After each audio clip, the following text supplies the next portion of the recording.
ಸಂವಿಧಾನ ವಿರೋಧಿಗಳಿಗೆ ಚುನಾವಣೆಯಲ್ಲಿ ಮತದಾರರು ತಕ್ಕ ಪಾಠ ಕಲಿಸುತ್ತಾರೆ ಎಂದು ಸೋಸಾಲೆ ಪ್ರಾಥಮಿಕ ಕೃಷಿ ಪತ್ತಿನ ಸಹಕಾರ ಸಂಘದ ಅಧ್ಯಕ್ಷ ಎಂ ಪರಶಿವಮೂರ್ತಿ ಹೇಳಿದ್ದಾರೆ. ಟಿ ನರಸೀಪುರ ಪಟ್ಟಣದ ಖಾಸಗಿ ಭವನದಲ್ಲಿ ಕಾಂಗ್ರೆಸ್ ಮುಖಂಡರಿಂದ ಸುದ್ದಿಗೋಷ್ಠಿಯನ್ನು ಹಮ್ಮಿಕೊಳ್ಳಲಾಗಿತ್ತು. ಈ ಸಂದರ್ಭದಲ್ಲಿ ಮಾತನಾಡಿದ ಅವರು, ಎನ್ ಮಹೇಶ್ ಅವರನ್ನು ದಲಿತ ಸಮುದಾಯ ಯಾವುದೇ ಕಾರಣಕ್ಕೂ ಒಪ್ಪಲ್ಲ.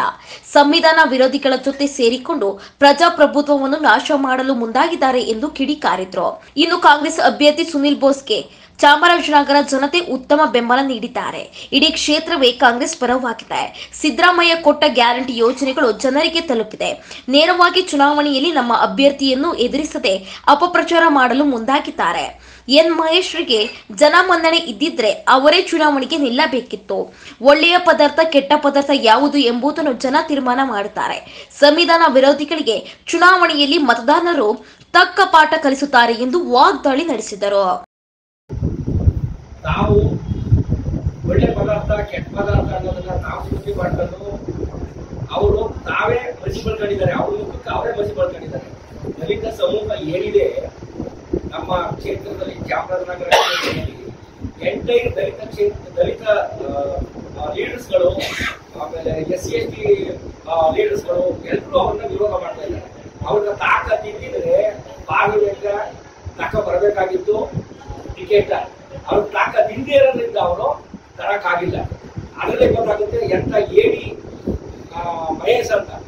ಮಹೇಶ್ರವರು ನಿಜಕ್ಕೂ ಅವರು ಏನು ನಮ್ಮ ಜನಾಂಗದವರು ಎಷ್ಟೊಂದು ದುಡ್ಡು ಹಾಕಿ ಕೆಲಸಿದ್ದಂತ ಜನ ಅವ್ರನ್ನ ಇವತ್ತು ಎಂತ ಕೆಲಸ ಮಾಡ್ಕೊಂತ ಇದ್ದಾರೆ. ಅವರು ನಿಜವಾಗ್ಲೂ ಅವರ ವ್ಯಕ್ತಿತ್ವಕ್ಕೆ ಶೋಭೆ ತರೋದಲ್ಲ. ಯಾಕೆ ಮಹೇಶ್ ನಿಜವಾಗ್ಲೂ ಅವರು ಕೆಟ್ಟ ಪದಾರ್ಥ ಒಳ್ಳೆ ಪದಾರ್ಥ ಅಂದ್ರಲ್ಲ. ಸುನೀಲ್ ಬೋಸ್ ಅಂತ ಒಳ್ಳೆಯ ಹೃದಯ ಇನ್ನೊಬ್ಬಿಲ್ಲ. ಚಾಮರಾಜನಗರ ಕ್ಷೇತ್ರಕ್ಕೆ, ಲೋಕಸಭಾ ಕ್ಷೇತ್ರಕ್ಕೆ ಸುನೀಲ್ ಬೋಸ್ ಅತ್ಯಂತ ಒಳ್ಳೆ ವ್ಯಕ್ತಿ. ಅವರ ಹೃದಯ ಒಳ್ಳೆ ಹೃದಯ, ಜನರ ಸ್ಪಂದನೆ ಅಷ್ಟು ಒಳ್ಳೆತನದಲ್ಲಿದೆ. ಯಾರನ್ನೂ ಸಹ ಅವರು ವಿರೋಧವಾಗಿ ಮಾತನಾಡಿಲ್ಲ. ಈಗ 8 ಕ್ಷೇತ್ರದಲ್ಲಿ ಅವರು ಜಯಬೇರಿ ಬಾರಿಸಿದಲ್ಲಿ ಖಂಡಿತ ಸತ್ಯ. ಯಾಕೆಂತಂದ್ರೆ ನಾವು ಸರ್ವೆ ಮಾಡಿದ ಪ್ರಕಾರ ಈ ಸಾರಿ ಲೋಕಸಭಾ ಕ್ಷೇತ್ರದಲ್ಲಿ ಬಾಲರಾಜುಗೆ ಟಿಕೆಟ್ ಅಂದ ತಕ್ಷಣವೇ ನಾವು ಗೆದ್ವಿ ಅನ್ಕೊಂಡ್ವಿ. ಕಾರಣ ಏನಪ್ಪಾ ಅಂದ್ರೆ ಸುನೀಲ್ ಬೋಸ್ ಅವರು ಅದ್ಭುತವಾದ ವ್ಯಕ್ತಿ. ಅವ್ರು ಗೆದ್ದೇ ಗೆಲ್ತಾರೆ.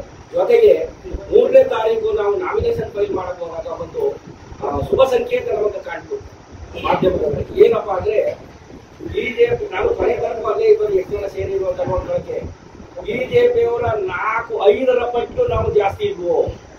ಆ ಒಂದು 5 ಪಟ್ಟು ಜಾಸ್ತಿ ಇದ್ದಂತ ಸಂದರ್ಭದಲ್ಲಿ ನನಗೆ ಅಲ್ಲೇ ಶುಭ ಸಂಕೇತ ಸಿಕ್ತು. ಗೆಲುವಿನ ಹಾದಿ ನಮಗಿದೆ ಅಂತಕ್ಕಂಥದ್ದು ನನಗೆ ಕಣ್ಣು ಕಾಣ್ತು.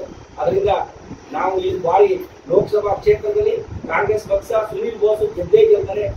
ಸಾಮಾನ್ಯವಾಗಿ 3 ಲಕ್ಷದಿಂದ ಅಧಿಕ ಮತದಿಂದ ಗೆಲ್ತೀವಿ ಅಂತಕ್ಕಂಥ ಭರವಸೆಯನ್ನ ನಾವು